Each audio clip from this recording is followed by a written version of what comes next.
ไป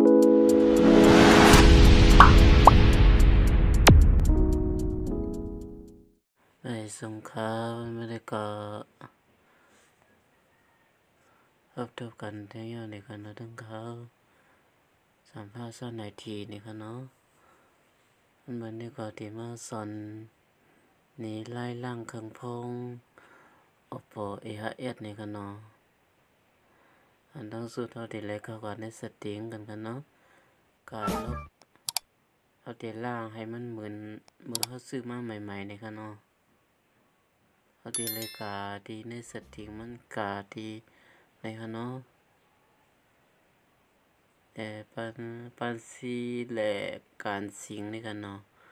แล้วก็ลบ8,400หมดค่ะเนาะปันซีกูเกิลในลบ8หมดค่ะ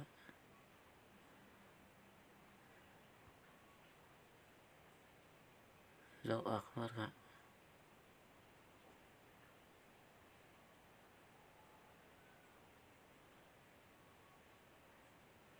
ลบออกหมดค่ะ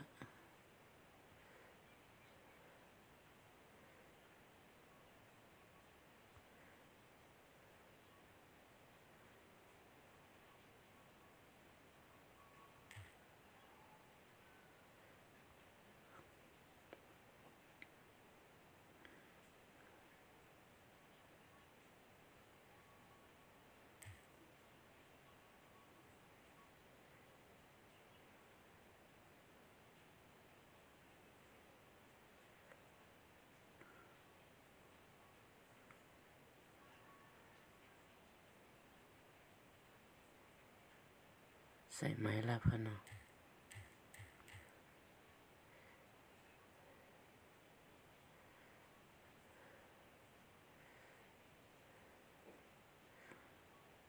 เป็นหมดค่ะป้อมแพทย์ป้อมแพทย์ออกหมดในกันเนาะเพราะว่าเข้าเครื่องใหม่ในกันเนาะมันติ่มเข้าไรมันติดออกกล้อง10 นิ้วในกันเนาะมันดีเล็กเพราะว่ามันติดออกกล้องมันติดออกกล้อง10 นิ้วอย่างนี้มันติ่มเข้าไรในกันเนาะ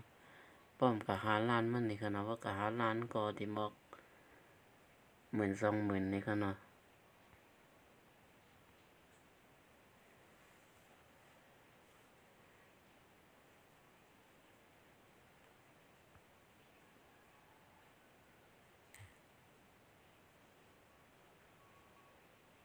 ทีไรลบออกทีไรออกหมดค่ะเนาะ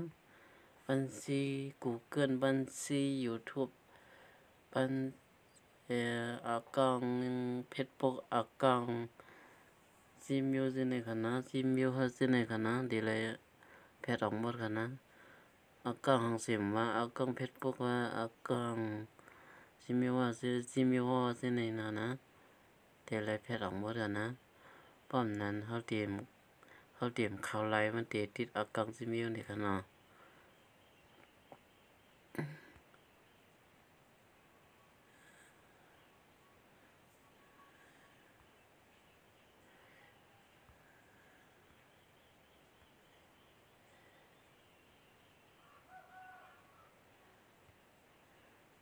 นี่เพจไรนี่ค่ะเนาะอันดังสุดเพราะว่าเฮาตีอย่างนี้ให้เฮาถอดการ์ดกามออกให้นี่ค่ะเนาะการ์ดกามการ์ดลัดมันสิการ์ดลัดค่ะนะการ์ดลัดแต้มออกก็ไรนี่ค่ะเนาะแล้วก็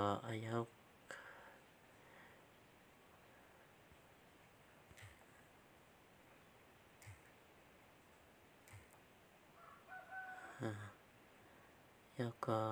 เข้ามาตีตั้งค่าเพิ่มเติมด้วยกันเนาะเพราะเฮาตีล่างนี่กันเนาะ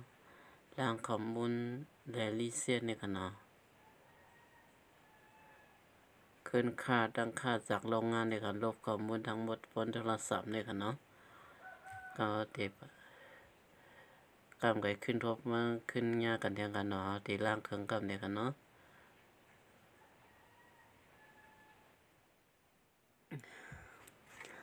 วายสีเขาล่างเครื่องมันย่อไหนเขาวายสีเขาล่างเครื่องOppo A51 ย่อในเขาเยาวกว่าย่อในเขาดีมาจานใส่对历代山ลง对พรใต้历代นี่ค่ะเนาะอันตั้งสู้เท่าที่แล้วมีเซตพร2ตัวนี่ค่ะเนาะเซตพรTTOL นี่ค่ะนะเซตพร3นี่ค่ะเนาะ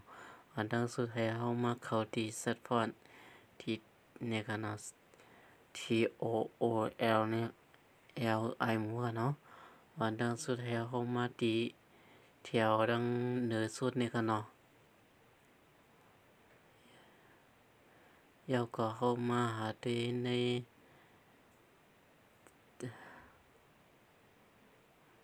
นี่ค่ะเนาะมันที่มันมีแน่ๆค่ะเนาะเว้ยน่ะฮู้ตีไว้มันเนี่ยค่ะเนาะยกเลิก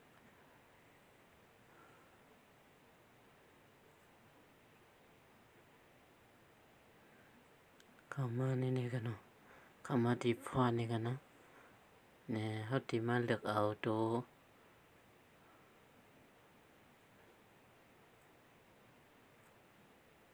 ที่มาเลือกพรอินเดกกนี่กันเนาะอินเดกกตัวนี้กันนะอินเดกก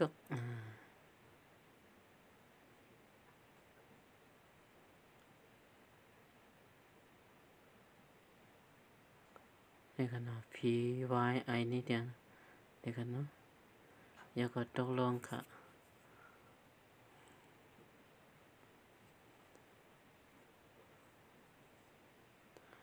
แล้วก็ที่ใส่สีกันเนาะใส่สี3กันเนาะเย็ดกันเนาะอันนี้มันเป็นเวอร์ชันAndroid 8.10นี่กันเนาะก็มันเตรียมใส่สีตัวเล็กไลนี่กันเนาะเพราะว่ามันเป็น Android 10ขึ้นเนื้อเนี่ยมันตีใส่ไรอยู่นี่กันเนาะตอนเดียว Android 10ขึ้นเนื้อนี่มันตีใส่ไรตั้งสีและตั้งตัวเล็กมันอันห่างดีมันนี่กันเนาะเพราะว่า Android เก่าอ่ะ Android 8.10ว่าเส้นในแต่ตีใส่ไรพรมันหลายๆก็เตรียมใส่สีมันไรนี่กันเนาะอันดังสุดท้ายในฝันดีเนี่ยค่ะ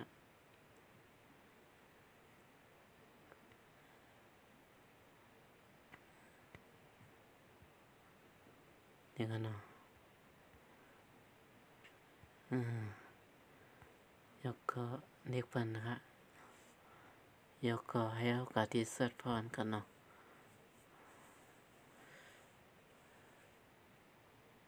พอเขามานะในให้เด็กปันกันนี่กันเนาะ APPLY นี่กันเนาะแล้วก็ให้เด็กปันที่ตรงในกลางค่ะ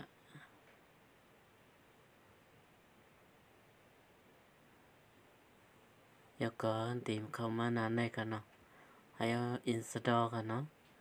install ตัวแถวเนื้อนี่กันเนาะ install ติดตั้ง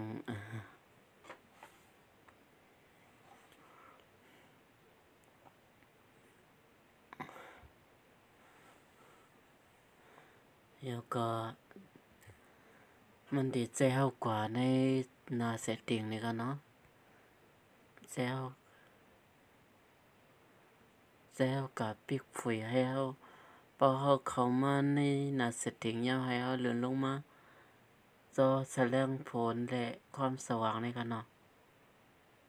ให้ก็เขาต้องไว้กันนะเขาดีในกันเนาะให้เฮามาปิกฝุยวันกันในกันเนาะตอนเดียวค่ะก็เร็วค่ะเฮาปิดติมปิกค่ะเพราะว่าเฮาอัดหน้าจอไว้นี่กันเนาะเพราะว่าอัดหน้าจอไว้พอปิกอันนี้นี่มันตีมันเดี่มบันทึกค่ะเนาะมันตีหมดค่ะกับเร็วค่ะคำที่มาด้วยซ้ำกันเนี่ยกันเนาะว่าสิเฮาปิกผุยยาวนี่กันเนาะว่าสิเฮาปิกผุยอันนี้รองรับอักขระ DAI นี่กันเนาะเพราะว่าปิกยาวเฮาขึ้นผุยวันนี่กันเนาะตัวเล็กมันก็ดีหลายกว่านี่กันเนาะแล้วก็มาด้วยซ้ำกันค่ะแล้วก็ตัวเล็กมันหลายอย่างนี่กันเนาะอาจารย์ด้วยซ้ำกันค่ะนี่กันเนาะนี่ค่ะ ตัวพรหางนี้มันได้ใส่ละอยู่ขึ้นหน้าสีมันได้ใส่ไล่นี่ค่ะเนาะให้อวยก็เขาต้องไว้ว่าAndroid 810และAndroid 9ใส่สีตัวลีกไล่ค่ะขึ้นหน้าใส่ตัวลีกหางดีละอยู่ค่ะเพราะว่าเป็น Android 10ขึ้นเนินในมันติใส่ไล่ตั้งสีมันตัวลีกมันนี่ค่ะเนาะ